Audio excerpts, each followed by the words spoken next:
Thank you very much, Jean. Thank you for having me, everybody. Thank you, Jennifer. And thank you, Nancy, too, who I think I saw come on here. It's great to be talking with you tonight about one of my favorite subjects, vultures. And I'm going to go ahead and share my screen and hopefully it will all work like it's supposed to. And there you go. Do you all see a title screen? Vulture, the private life of an unloved bird with a gorgeous bird on a pile of rocks. Okay. Yes. Everybody else is muted, but yes, we do. Okay, perfect. Thank you very much, Jennifer.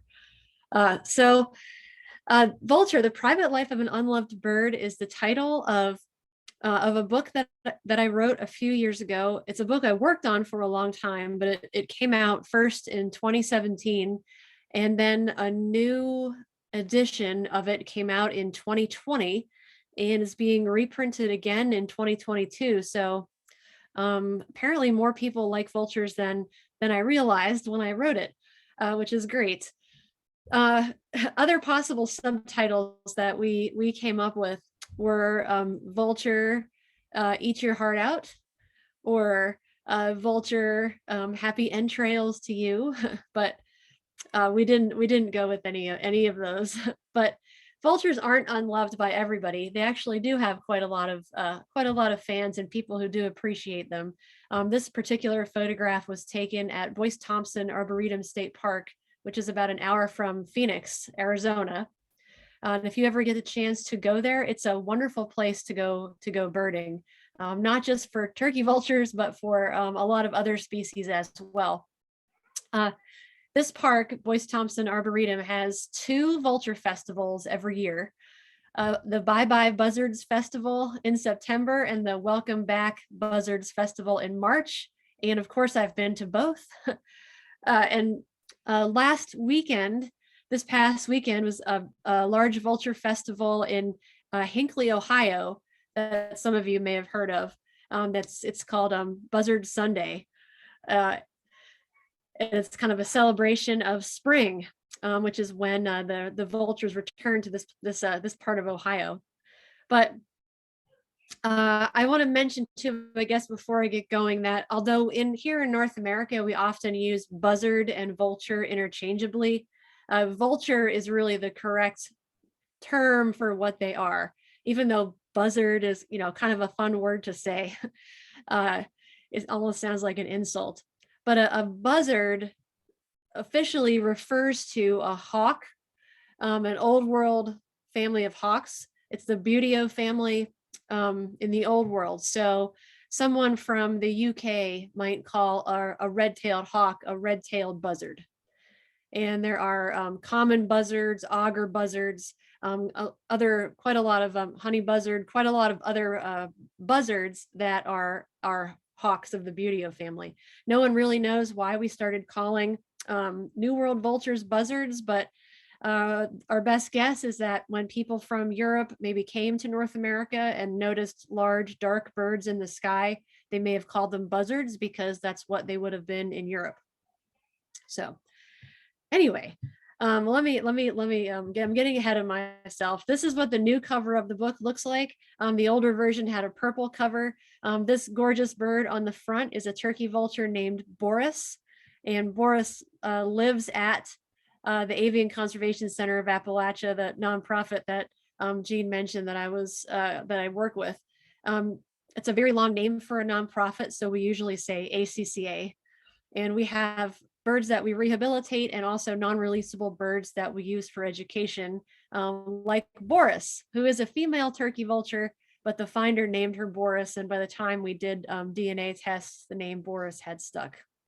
So before we talk specifically about turkey vultures, let's just talk about some of the big picture stuff about vultures worldwide.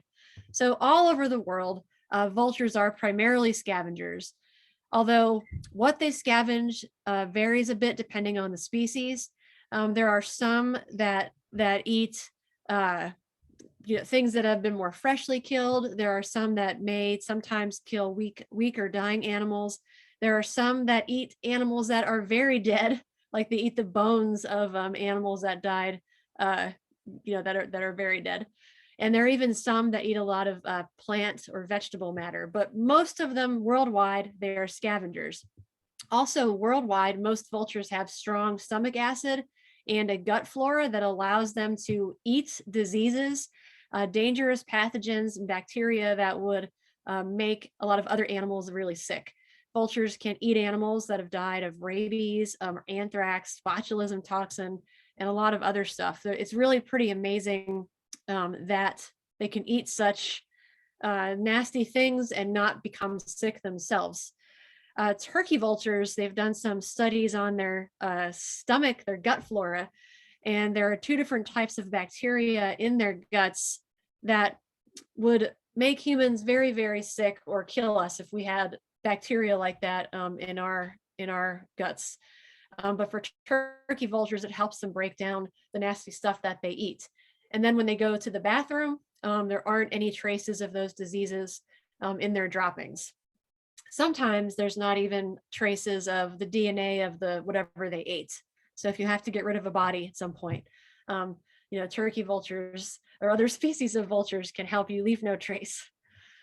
So they're eliminating these carcasses that could otherwise contaminate, the water, the soil, or the air. So it's a really an ecosystem service that vultures do that they aren't always appreciated for. They in addition to removing those diseases outright, they reduce the number and the concentration of mammalian scavengers. And we all know if you have a lot of mammals swapping saliva, sharing the same food dish, eating at the same carcass, you could spread diseases such as rabies, which nobody wants to get rabies. So vultures can help reduce that concentration of mammals, which is good for public health also. So this I should mention, these pictures are not my pictures. These are pictures that I found. My pictures aren't as nice as these, but sometimes people say, vultures are really ugly, but I think they're amazingly beautiful in a lot of cases. And they look similar to several species of vultures that look similar to each other, but some look quite different. This is the California condor. Probably, our most famous vulture here in North America. They're, of course, a critically endangered species. They have this amazing red eyes, this puffy pink face and these spiky feathers. And this is a bird that a lot of us know the story. They were down to 22 individuals in the 1980s, and all the individuals were captured and put in captive breeding programs. And now, I don't know the exact number of condors in the world right now, but I believe it's around 500. So that's it's still a critically endangered species, but we have helped their population recover. And now they are in California, Arizona, a little bit of Utah, and I think there are even some sighted in Idaho. This is another New World species of vulture that's just amazing. This is the king vulture. If you've ever been to Central America, Northern South America, you may have seen king vultures. They're large, brightly colored skin, mostly white and black vultures, but they're really quite impressive. And then in the old world, this is one of my favorite species of vulture. This is the bearded vulture. This is the species that eats primarily bones. You can see that this bird has a leg bone of something in its beak. So this is one of the last vultures at a carcass. And bearded vultures will sometimes fly, carry a piece of bone in their beak, fly up into the sky, and drop the bone onto rocks to smash it open to get the bone marrow from the inside. This is just an amazing Eurasian griffin. This is another very large species of vulture that sort of has that stereotypical vulture look, kind of a long neck, a kind of a hunching body. And this is the species of vulture that it's a fairly widespread species of vulture. It's found in quite a few countries in the old world. And this is also another one of my favorites. I could say that about every species, though. This is the lappet-faced vulture found in Africa, one of the largest vulture species. You can see that big, strong beak looks quite a bit stronger than the beak on something like our turkey vulture. So this is a bird that can really open up a big carcass where turkey vultures and black vultures sometimes kind of have to wait for something else to tear into a carcass first, or they have to sort of get into a carcass at an opening like the eyes or the mouth or other openings. But a lappet-faced vulture has that really big beak to kind of really tear into it. So coming back to sort of more of this big picture stuff. So there are 23 species worldwide, 16 in Africa, Asia, and Europe, and 7 in North and South America. It's something interesting to note is that vultures are an example of convergent evolution. So most people agree that Old World and New World vultures are not very closely related to each other, even though they do very similar things for the ecosystem. Most people agree that Old World vultures are more closely related to hawks and eagles, and New World vultures, for a while, no one was sure where to put them taxonomically. They were with raptors, then they were taken out and moved to storks. And now they have been moved back to raptors, but kind of off in their own category. So they may share a common ancestor with raptors, but it was further back in history. So it's interesting. They look, the Old World and New World species can look a lot alike, but aren't very closely related. 11 of those 16 African and Eurasian vultures are endangered, and 8 of them are considered critically endangered. And of course, here in North America, our California condor is critically endangered. So worldwide, vultures are more likely to be threatened or endangered than any other group of raptor.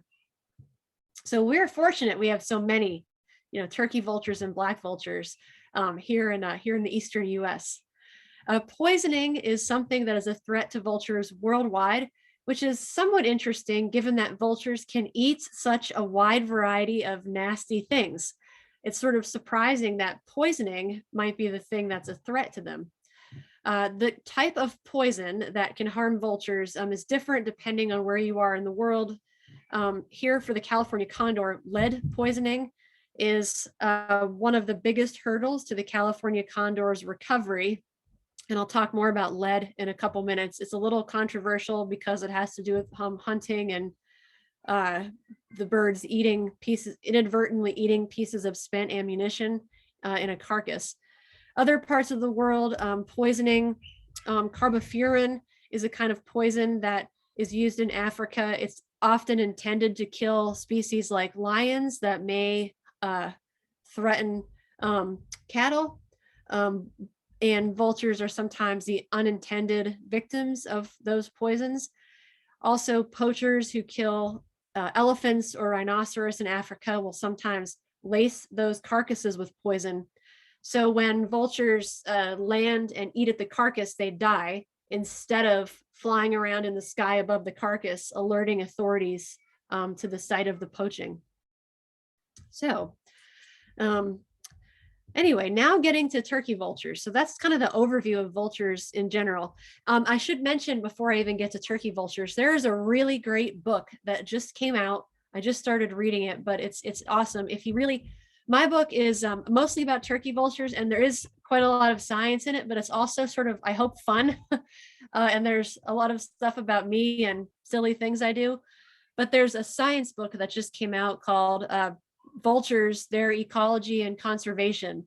And it's by a biologist named Keith Bildstein. So if you're looking for, a hard science book about vultures of the world, that is a good one to check out. And that author, Keith Bildstein, is in my vulture book quite a lot. So I interviewed him pretty extensively for my book. So anyway, the turkey vulture, it's the world's most widespread vulture species, and it's probably the world's most abundant vulture, although the black vulture may be more abundant. It's really hard to get an accurate count when you have so many members of the species. So these turkey vultures breed from southern Canada, really central Canada, to the tip of Argentina and almost everywhere in between. They're on islands, they're in different kinds of habitats, they're on coastlines, they're in deserts, they're in grasslands, mountains, forests. They really are all over. a very successful species. There may be 15 to 20 million individual turkey vultures in the world and just as many black vultures. That's a lot of birds of one species. If you think about a species like the cerulean warbler, which is one of my other favorite species, there may be only 300 to 400,000 of them in the world.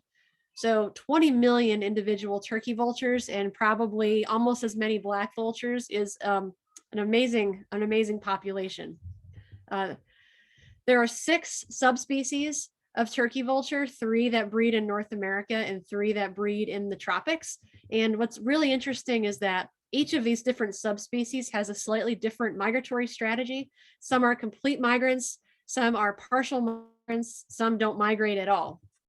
This is a great map from Birds of the World, which if you really want to get very nerdy about birds, subscribe to Birds of the World. It has a species account for every species in the world. It's online. I think it's about $50 a year to subscribe. But I am always on here trying to figure out, more about birds, and they have all these amazing maps. So this is a map from Birds of the World using eBird data. And you can see the purple is where turkey vultures live all year. And then the red is where they're found in the breeding season. And you can see that, all through the southern United States, southeast United States, we have turkey vultures all year. Here in West Virginia, we have fewer of them in the winter, but we still have them all year long. And then in South America, they are found, all throughout South America, except where it's very, very cold. They're not, you can see where that gray is, where turkey vultures are not located. On the tip of Argentina, the peaks of the Andes, turkey vultures need to stay out of the cold. So when you're on the ground looking up at a turkey vulture, this is what you're going to see, right? The underside of the wings and the tail. Turkey vultures certainly get mistaken for eagles pretty often. I had a friend once who said, "Oh, Katie, I know you like birds. I saw 5 or 6 golden eagles circling together. It was really amazing." And I said, "Well, those were probably turkey vultures." And she said, "Oh, no, these were beautiful birds. They couldn't have been vultures." But I think that nothing really flies as beautifully as a turkey vulture. And when you're on the ground looking up at them, you'll notice that these undersides of the wings and tail are light. The tail is relatively long and thin. And if you remember that turkey vultures have silver linings that can help you know what you're looking at. There's not really any other big bird that we would see in the sky in the eastern US that has that silver lining all the way on the undersides of the wings like that. And then up close, a turkey vulture is even more handsome. So this particular guy is Lou, the turkey vulture, and Lou is from Lewis County, West Virginia, where he was hit by a vehicle and can't fly well enough to return to the wild.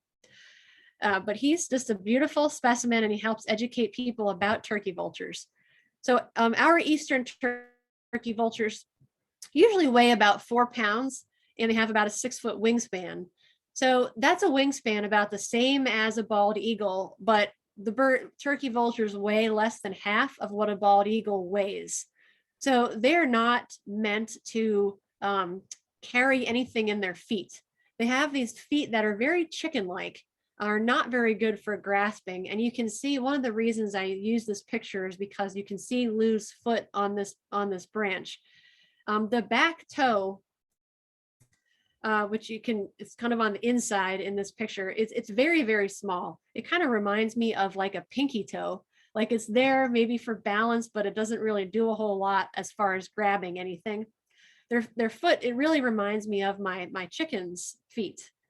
It's not the same as a hawk or an eagle's feet. If you ever see like the foot of a golden eagle, that back talon called the halix is very, very long and very, very sharp. And turkey vultures almost don't really have a halix.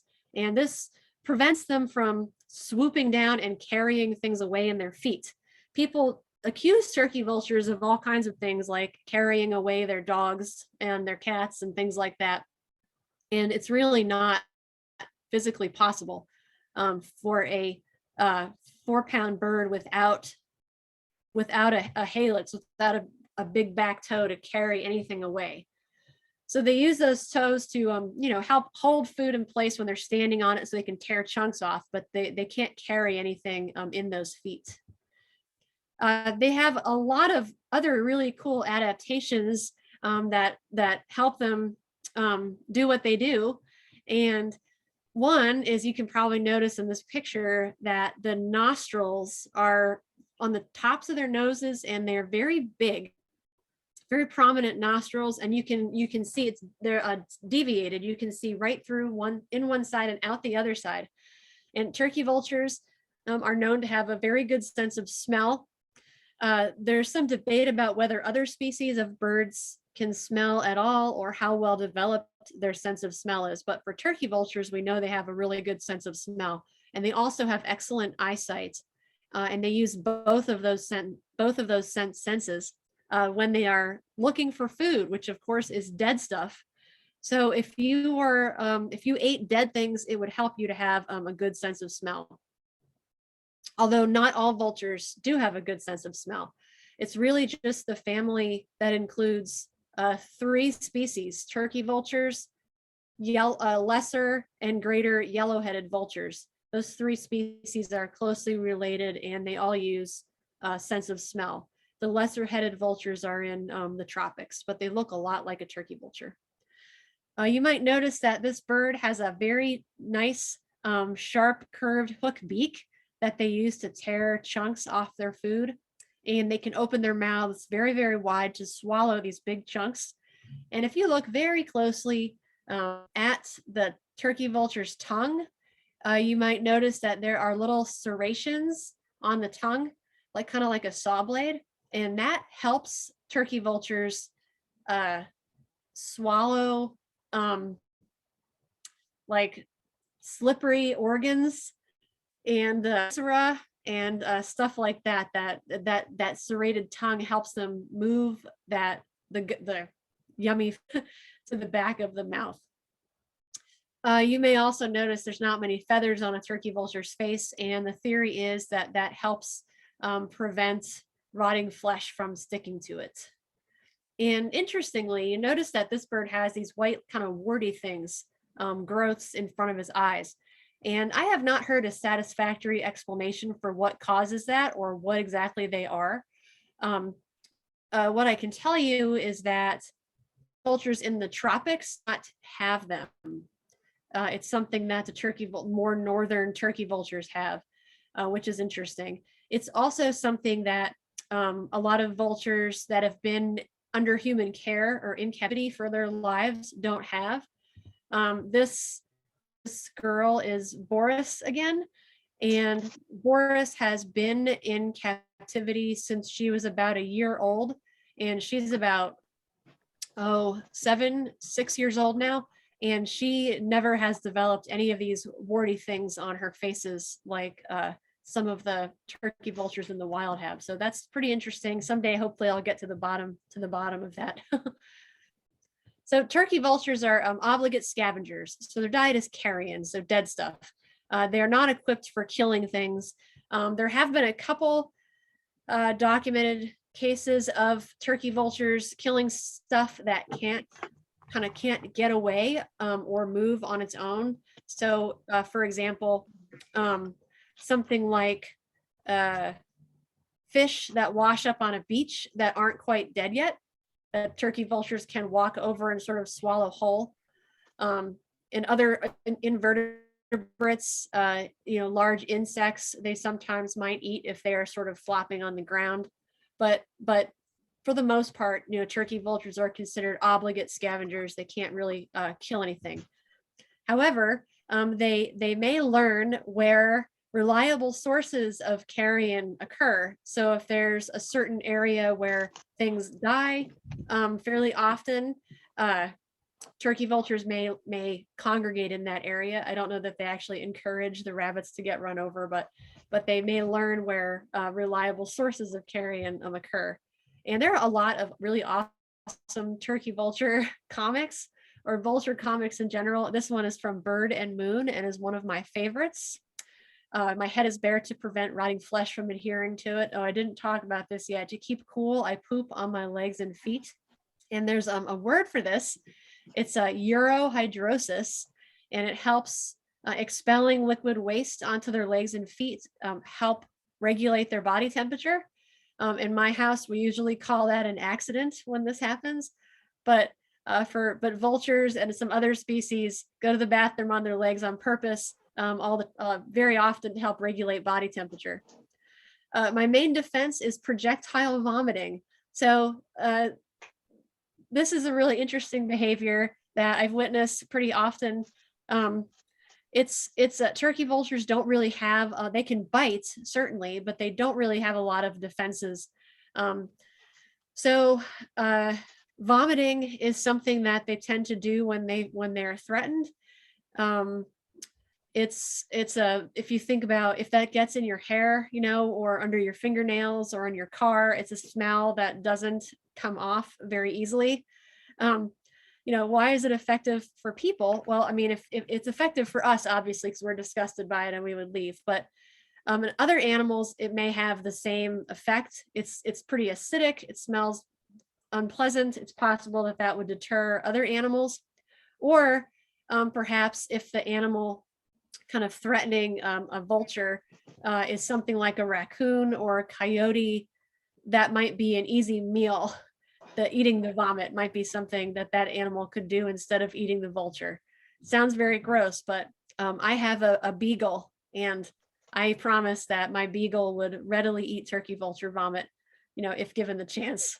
Partially digested roadkill sounds like a great meal. So, so speaking of, I went too fast. So baby turkey vulture vomit is worse than adult turkey vulture vomit.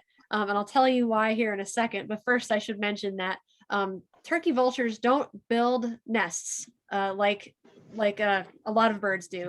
They nest in caves, cliffs, abandoned structures, sometimes right on the ground under a brush pile, or possibly in a very, very large tree cavity. An abandoned car in a junkyard, a deer hunting tree stand. I mean, there are a lot of different possible places that turkey vultures will nest, but they don't actually build a nest.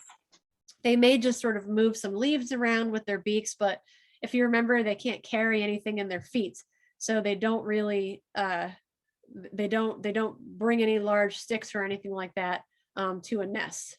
So this is a cave in Western Pennsylvania. And this is a hayloft of a barn. And these turkey vulture chicks just sort of had the run of the hayloft. And there were 2 open windows, and the parents would come and feed them. And you might notice in the lower right-hand corner of the screen, there are some brownish red lumps, and that is baby turkey vulture vomit that was meant for me. So I'll tell you why we're in these nests here in a second, but turkey vulture breeding biology is really kind of interesting. They have 2 eggs. There's still some research that needs to be done to figure out their age at first breeding. It's one of sort of the gaps in turkey vulture research. Most people think it's probably 4 years old or so before they're reach breeding age, but it's not something that we really have figured out yet. But they have 2 eggs. They almost never have 3. They sometimes will have 1, but it's almost always 2 eggs a year. Both parents incubate equally. So one parent will sit on the egg while the other one will go to a communal roost with other vultures, and then they will switch off, which I kind of like that about turkey vultures. And both parents will feed the chick once the eggs hatch. The eggs hatch after about a month. But then the young are in the nest for quite a while, about 2 months. So about 60 days, they're in the nest. And most of that time, especially as the birds get older and don't require, the parents brooding them, keeping them warm anymore, the parents come quickly, feed them, and then might just leave and perch somewhere nearby. So for a lot of the time, the baby vultures are just kind of hanging out in the nest by themselves. So then when they leave the nest, they may stick around for another 2 weeks or so around the area of the nest, but they usually don't fully leave the nest until they're 84 days, 12 weeks or so old. And after that, the parents don't support them anymore. So they're kind of on their own once they leave that nest area. Where black vultures, we'll talk about them in a couple minutes. Black vultures have been known to stay with extended families for years. And sometimes the adults will feed young, months and months after they leave the nest, which is kind of a fascinating. So if you remember that turkey vulture face from that last picture, this is a nestling turkey vulture face. It looks quite a bit different from an adult. They have that gray face. They don't get their red face until they're a year old or so, and they don't get a white beak until they're about a year old. So it can be a little confusing to tell what you're looking at if you're looking at a baby vulture, whether you've got, a turkey vulture or a black vulture. But a turkey vulture has white down feathers, and a black vulture sort of has brownish down feathers, which is sort of a good way to tell them apart. So what are we doing, in these turkey vulture nests? So you have to have a permit to go in and mess with birds on their nests. They're federally protected species. So we do have a permit, and we partner with West Virginia University, Hawk Mountain in Pennsylvania, USGS, and a few other organizations to go into known turkey vulture nests, take the babies out for just a few minutes, take some measurements, weigh them, and this is a baby on a baby scale, weigh the babies, take a blood sample to test for lead. So, and that's a lead test kit in the background of this picture. So turkey vultures can handle more lead in their bodies than California condors or bald eagles or golden eagles or red-tailed hawks, just about anybody else. Turkey, I'm not entirely sure why turkey vultures can handle more lead and not become sick, but it makes them a good species to study to get a sense of how much lead is out in the ecosystem. So if a bald eagle eats lead, it eats a little bit of lead and gets very sick. Piece of lead the size of a grain of rice can make a bald eagle very, very ill, where a turkey vulture can handle a lot more lead. So measuring the blood lead level of a turkey vulture can give you a sense if there's lead out in the ecosystem or not, where a bald eagle will just get very, very sick with a little bit of lead, if that makes sense. So we've been doing this, going to these nests for about 10 years now, taking samples from the babies and then putting them back into the nest. So it only takes, again, the babies are only out for 10 or 15 minutes out of the nest for a blood sample. We usually don't see the adults. The babies probably, maybe they have abduction nightmares, like they've been, aliens came and took them out of their home for a couple minutes. But we put them back, and it seems to be okay. If you want to read more, lead is really its own presentation. If you want to read more about lead poisoning, this is a paper that we were a part of. It's called Chronic Lead Exposure is Epidemic in Obligate Scavenger Populations in Eastern North America. And if you Google that, I think you can find the whole paper on the internet. And you can also find a West Virginia Public Broadcasting story about that study. But we basically found that turkey vultures and black vultures in Eastern North America all have 100% have elevated lead in their bodies. And the lead sources of the lead are spent ammunition. So someone shoots a deer and field dresses the deer, so guts the deer and leaves a pile of guts in the woods. And if you are a scavenger, that's awesome. That's like an easy meal.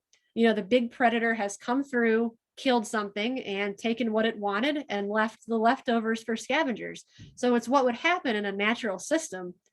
And it's great for the vultures and other scavengers. However, if there are little pieces of fragments of lead in the gut pile and the birds eat them, that's how they can get lead in their systems.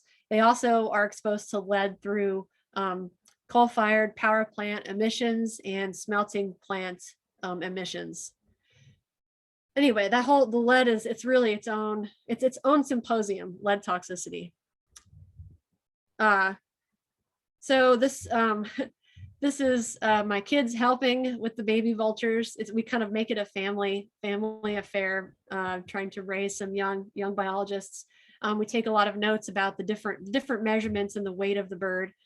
And this is my husband Jesse and our colleague Dave Schofield, measuring the beak length of a nestling turkey vulture. And when we're finished doing all the measurements and taking blood, we give the birds a wing tag. And we do this instead of putting a metal leg band on the bird because of the liquid waste that turkey vultures expel on their legs. If you put a metal leg band on a turkey vulture, the metal would corrode because of the acidic droppings, or kind of cake on there and damage the bird. So we use these lightweight, kind of floppy, they're almost like cattle ear tags, and it doesn't interfere with the flight. They're the same kind of tags that California condors wear. And this allows people to identify the bird from the ground also.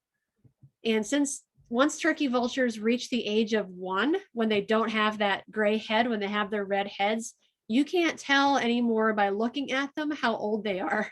So knowing that Vulture 273 was tagged as a chick, anytime anybody identifies that bird and reports the tag to the federal bird banding lab, we'll get a sense about the longevity of the species, which we don't know a lot about now.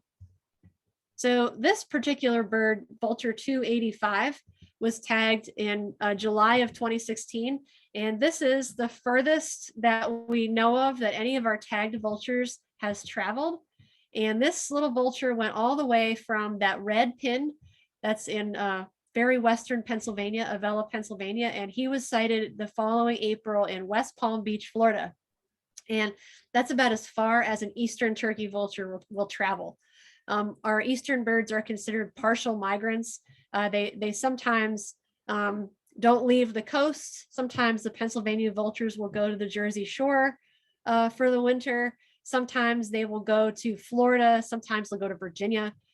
Sometimes they'll go to North Carolina. I mean, they don't have a real, they don't all leave. They migrate slowly. It might be dependent on weather and stuff like that. This is a turkey vulture that we released in West Virginia wearing a transmitter.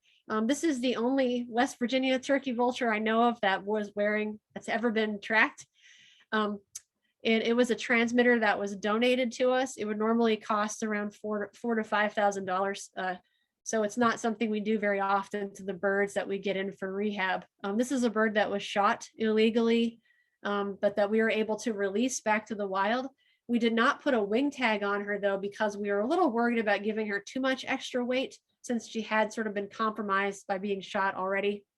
But we released her with this transmitter, and this is what we learned. We haven't had any info from her since the end of 2016, but for 2 years, we got data about where she was going. She went from north central West Virginia down to northern Georgia and back, and then down again and back again.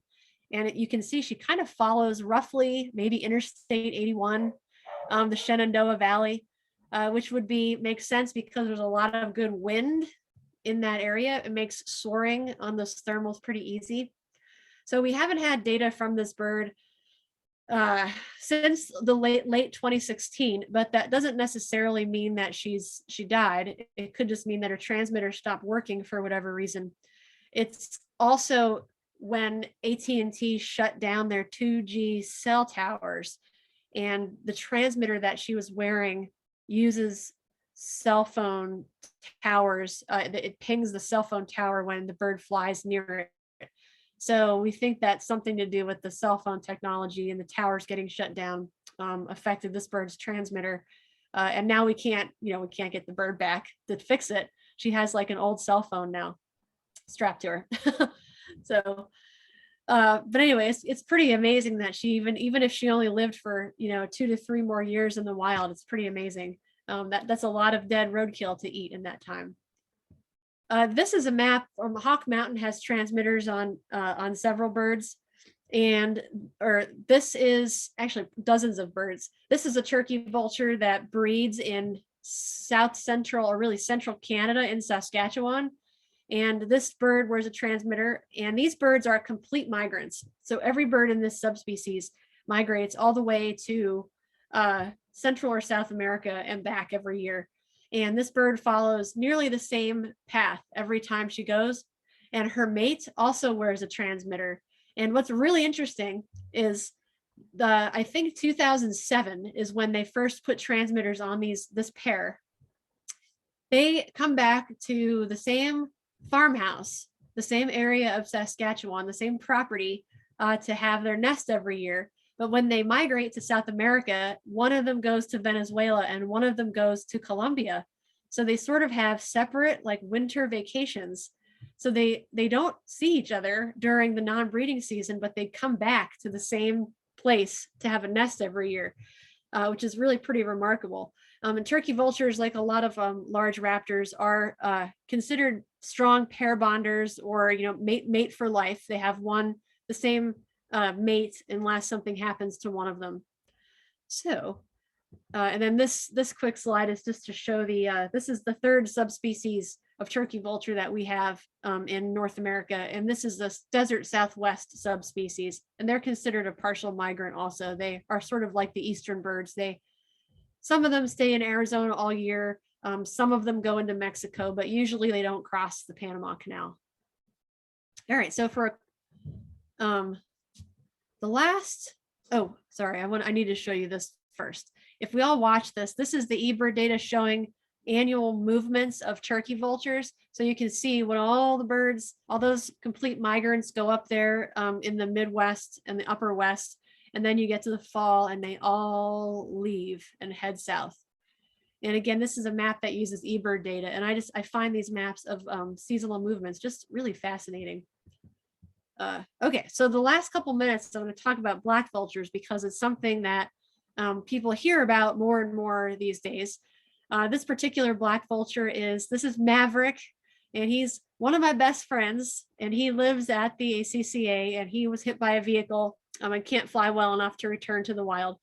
And I mean, look at that face, right? This is like a really adorable, I think he's a very handsome bird. He's a lot of fun to work with, a lot different than the turkey vultures in a lot of ways. So black vultures, and this is a map where I'm going to play it. This is a map of seasonal movement also, but you'll notice that these birds don't move around as much as turkey vultures. They are, again, a species that likes to stay out of the cold. There's a little bit of seasonal movement in Mexico, but really not very much.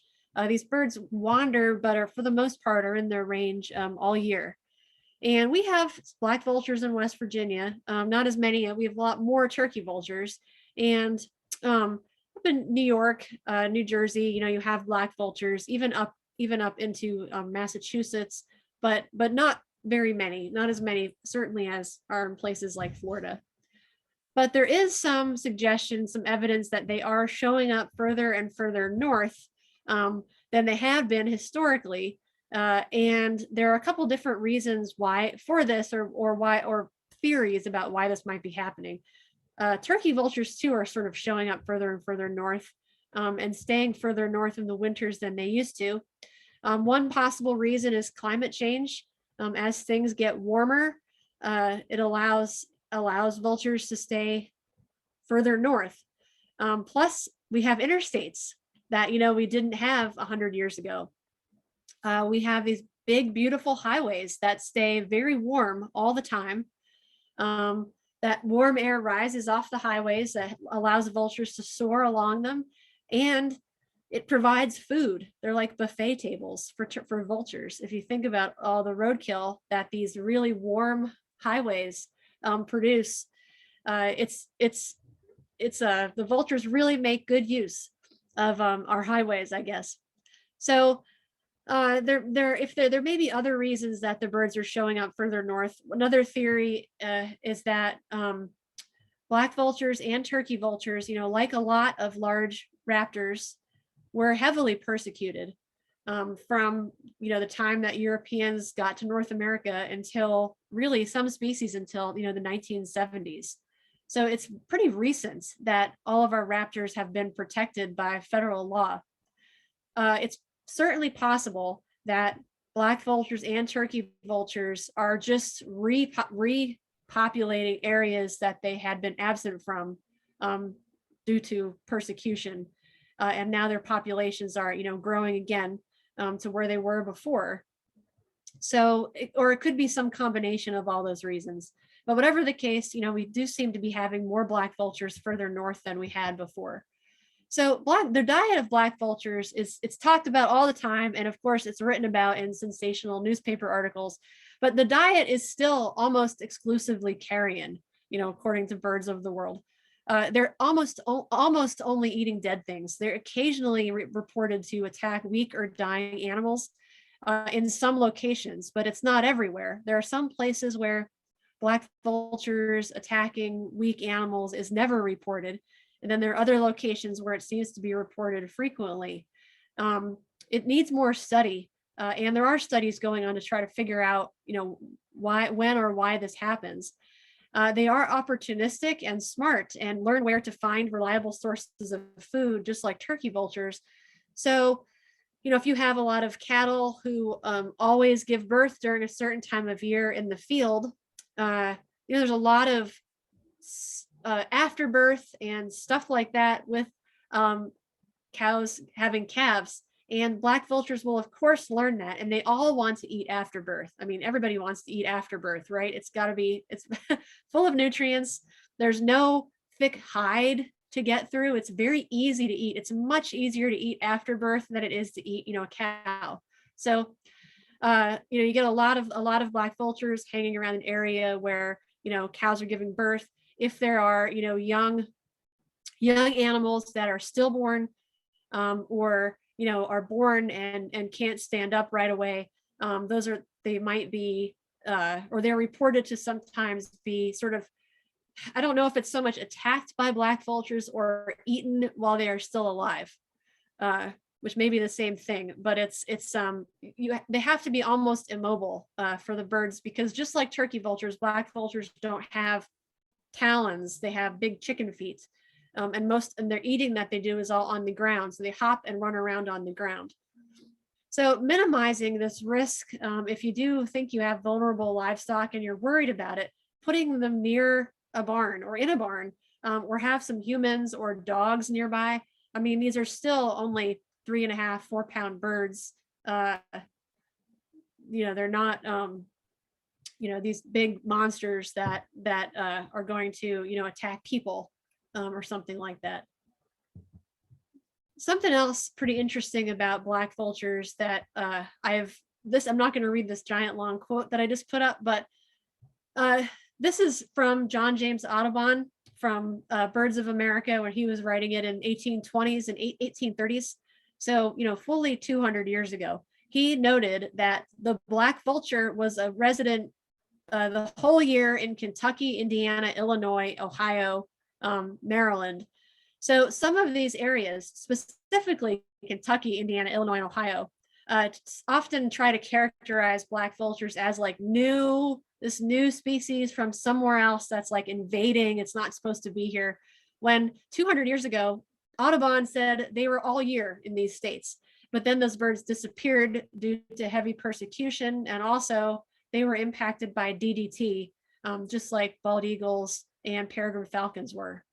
So it's they're not new, but they may be new to us, because in our lifetimes we may not have seen them in these places. Black vultures also make great use of human subsidies, is what Keith Bildstein says, that these are birds that figure out where to find food and how to use humans to get food. This is Myakka River State Park in Florida, where there are a lot of black vultures. And I took this picture as I watched these birds go around and check the grills for food. So, the big predator has come through and eaten its meat on the grill and left leftovers, and the vultures go around trying to find the leftovers. Black vultures will also eat dog and cat food that's left outside, like kibble. They will eat trash, vegetables, lunch meat, pumpkins, watermelons. I mean, they will eat a wide variety of stuff beyond just meat. So it could be something to to be careful of if you're putting your trash out, and you close, keeping it closed is good, because if black vultures learn that that there's meat in your trash, they may teach their friends. So this I should say there's a dead mouse warning on this video, because this is Maverick eating a dead mouse. So black vultures are very active, and we give Maverick a lot of toys to play with. This is just a dog toy with some holes in it. I think it's called a holy roller, and it is we stuff little pieces of mice inside, and you can see how he uses his feet to sort of hold the mice and tear chunks. So keeping this bird's mind busy is pretty important. So we give him a lot of enrichment items to interact with, and then it's also enrichment. It's enriching for our volunteers and our staff to kind of come up with different toys or different ways to entertain this bird, because he is a lot of fun to play with. So I cannot explain this behavior, but I want to include it anyway. So he plays with plastic ball pit balls, and again, I can't really explain why any wild. I mean, he's been in captivity for years, but he was from the wild. He wasn't raised by humans, and we do put little pieces of food in his amongst the balls in this dish, but I'm not sure why he would chase them around like that. And this video of Maverick, this is a dog toy where you put pieces of food, and your dog is supposed to slide the little plastic pieces to get the food out. And it took this bird, maybe 5 seconds to figure out how to slide the little plastic things to get the food. So I'm not sure if there have been studies done on black vulture intelligence, but anecdotally, from my perspective, they are a very smart bird. They figure things out, and they use those beaks to investigate all kinds of different things. So kind of getting to the end here, right? So a lot of people will say things to me like, yes, Katie, I understand vultures are amazing. Vultures are important. However, vultures are also sort of scary, right? And they're kind of out there waiting for us to die. They're eating dead things. This says, wait up, guys. Here it is. Yep, we're good to go. He's an organ donor.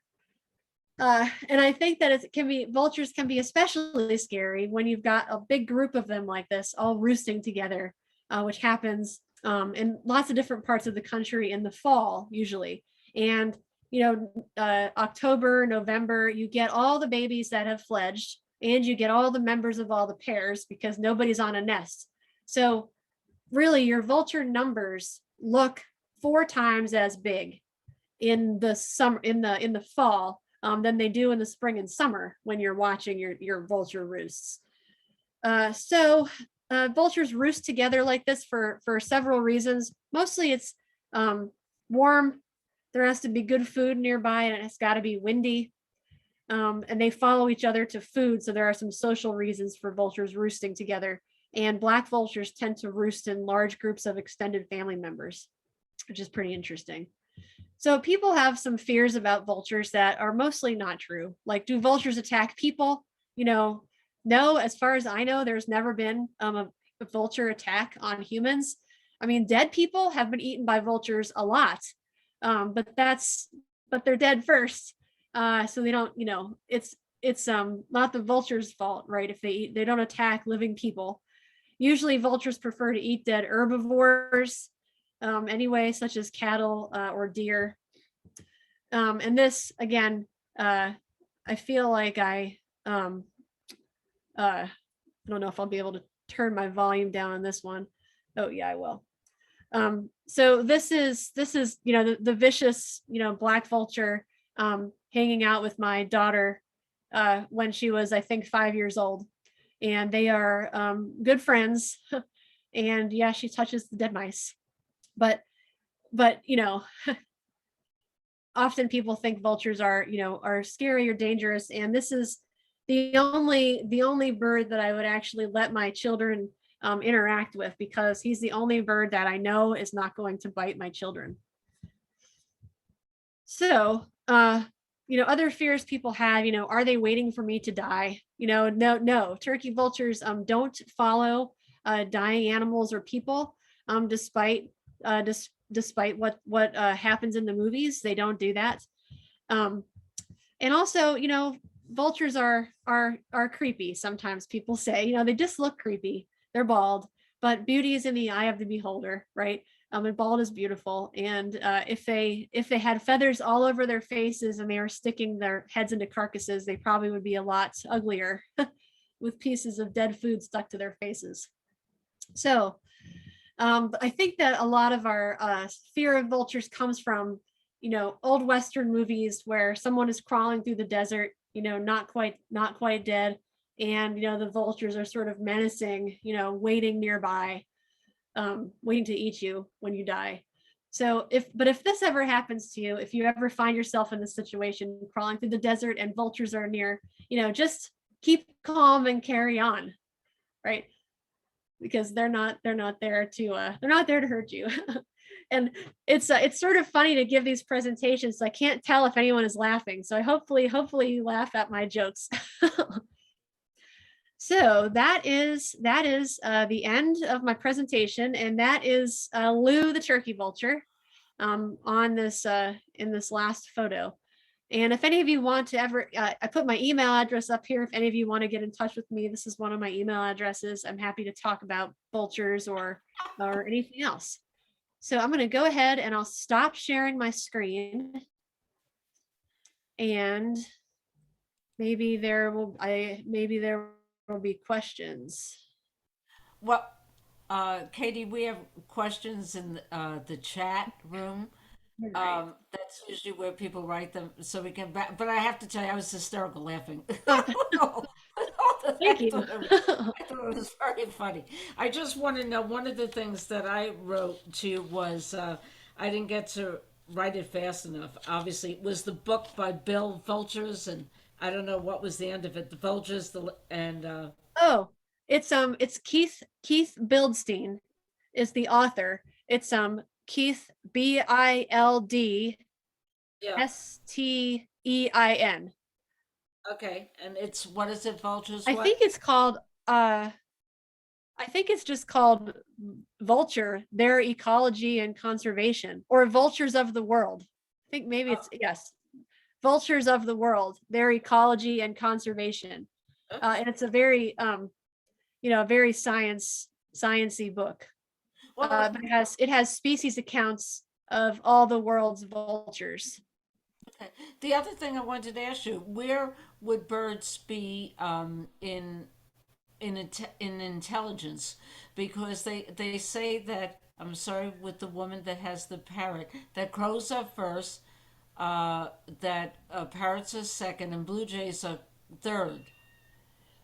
Well, yeah, I mean, it's I'm not sure where vultures fall in that hierarchy, but I mean, I would have to say I know that, yeah, corvids, crows, ravens, yeah, are Yeah. usually considered the most intelligent, but how you measure intelligence, I think, is difficult, to tell. How do you measure intelligence? I mean, it's tough with people to do also. Um, but our black vulture, I mean, the way he does puzzles, and he interacts with toys and and different items, uh, and the way they socially interact with each other, it seems to me that there's some intelligence at work there. Um, Black vultures have a pretty complicated, from what I understand, a pretty complicated social structure. Again, where they stay with, if you had one roost of 20 black vultures, it could be an old pair, and then their offspring from several generations with their mates also, all kind of together. I, I, And I'm sorry. Excuse me. no, go ahead. I wanted to ask you, the lappet faced vulture, that was my question. I went to South Africa. Is he in South Africa? Yes, he Because I is. have a great photo of that bird then. Thank you. Yes, I've only seen them in zoos. I've not been to South Africa, Very but beautiful bird. it's huge too, right? I Yeah, mean, very they're big. enormous. So, Yeah, I love. if you want to check the chat, I also tracked down that article on lead exposure, and I put the link to it in the chat. For Thank you. anybody. Oh, excellent. Thank you very much. Good, good. Well, So Okay. is- Audubon is working on lead for hunters, trying to get them to use copper bullets. Yes. They're going after bald eagles and golden eagles. Yes. Yeah. And I believe that California has outlawed the use of lead ammunition. I don't know if it's in effect yet or not, but I think it is. At first it was just in the California Condor range, but now it's the whole state of California has outlawed lead ammunition. I know in Arizona there are some groups really trying to get hunters to switch to copper or to steel or copper, something non-lead. But there is some pushback, and I think that a part of it, it's a little bit more expensive, to get copper, but it's not ridiculously more expensive. I used to know the prices because I looked up the prices, but it's not. You can find them in stores, copper, and it's not too much more, but you do have to. I guess it fires a little bit differently, so you do have to test it out. If you're going from lead to copper, you can use the same gun, but the same rifle, but you have to That's right. test it because the ammunition goes a little bit different. I think that people don't really know about the issue enough. I know that some of my friends who are hunters would be very upset to know that their gut pile might be inadvertently harming an eagle. There was a big article in the New York Times, I think a week or two ago, about it. Yes, and that article, those researchers, one of the authors, Todd Katzner, on that article was one of the co-founders of our nonprofit here in West Virginia, our ACCA. They used to, he and his wife used to live in West Virginia before they moved to Idaho. But yeah, they did some studies and found that it's a big problem for bald and golden eagles. It doesn't take a whole lot of lead to make them really sick. Do you know if the rod and gun clubs around the United States use copper, or do they use primarily the lead to do the clay pigeons shooting? I am not sure. My dad used to do some of that clay pigeon stuff, and I believe, used lead. But I am not sure about that. I don't know. I'm trying to think if I know anything about that. I don't. I know that I know that outside of the California Condor's range, switching to non-lead has been sort of a tough sell. And it sort of sounds, I think it sounds to people like you are coming after their guns, or there's a lot of tradition, it's tradition to use lead ammunition, and lead ammunition is effective. I mean, it kills things. There's some concern. I read some articles that were concerned that copper doesn't fragment like lead. So it's possible that if you didn't hit the animal in the right location, that it could cause more suffering than lead. Mm-hmm. But that's the big argument that I've usually heard about switching to non-lead is that it's more expensive. I want to thank you very much. You've done a fantastic job, and explaining a lot. I've learned a little bit more from tonight's presentation. Does anybody else have any other questions? Yeah, I just wanted to know, what occurred to me, is there anything that actually predates on vultures?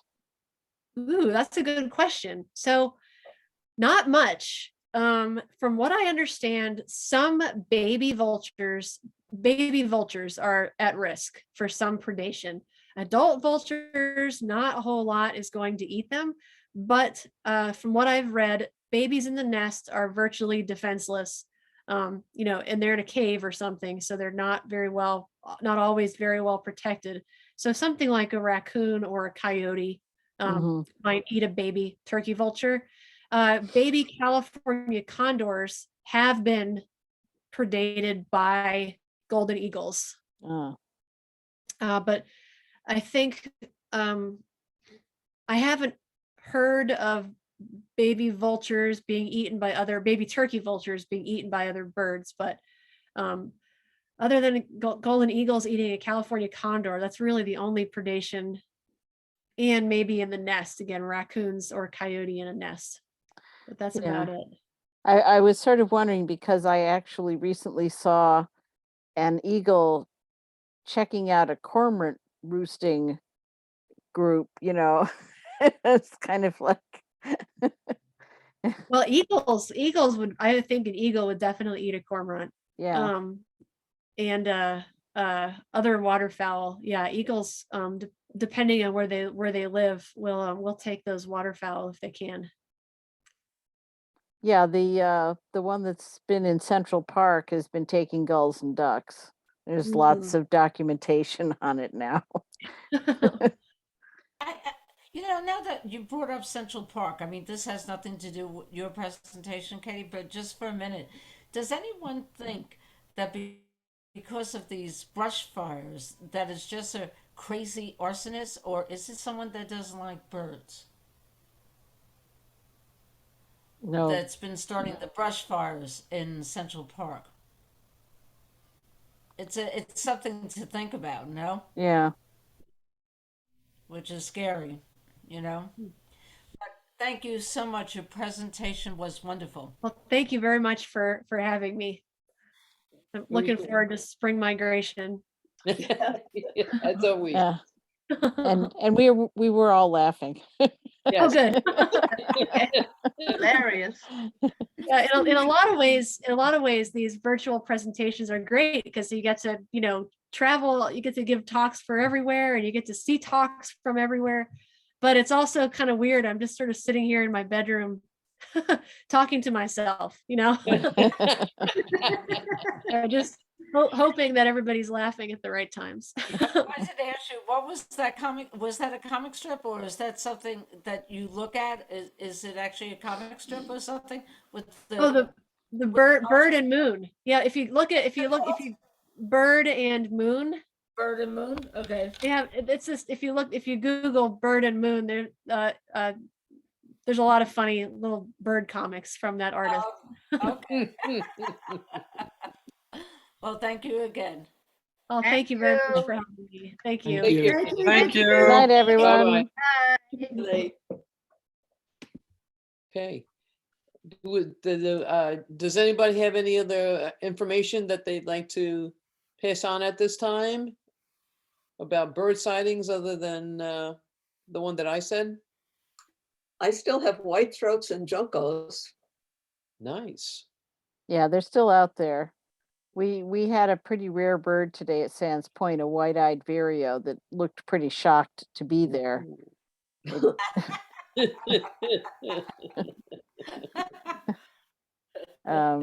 When we spotted it, it looked like it was struggling. And then it sort of sat in the sun for a while and maybe got a little warmed up and took off. All right. Well, Jennifer, thank you for hosting. Jennifer, Everybody have a good week.